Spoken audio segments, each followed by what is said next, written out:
আমরা আমাদের নবীকে সবচেয়ে বেশি ভালোবাসি, যিনি আখিরি নবী, যাকে বলা হয়েছে ওয়ামা আরসালনাকা ইল্লা রাহমাতাল লিল আলামিন।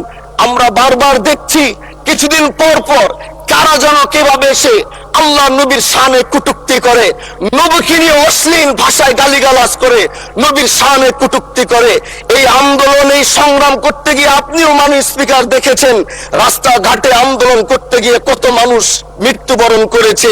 যদি একবার বাংলাদেশের আইনে, কারণ মুসলমান যদি আমাদের বাংলাদেশের পার্সেন্টেজ অনুযায়ী আমাদের অবশ্যই মুসলমানদের সংখ্যা এই দেশে অনেক বেশি।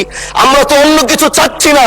এই দেশের মানুষ নামাজ না পড়লেও যদি কেউ নবীকে কটূক্তি করে তার কলিজা ছিঁড়ে যায়, সে রাজপথে নেমে যায়। আমি বলবো যারা নবীকে কটূক্তি করে, নবীর নামে গালিগালাজ করে, এদের মৃত্যুদণ্ড, এই আইনটাও যেন বাংলাদেশের এই সংসদ থেকে পাশ করা হয়। মাননীয়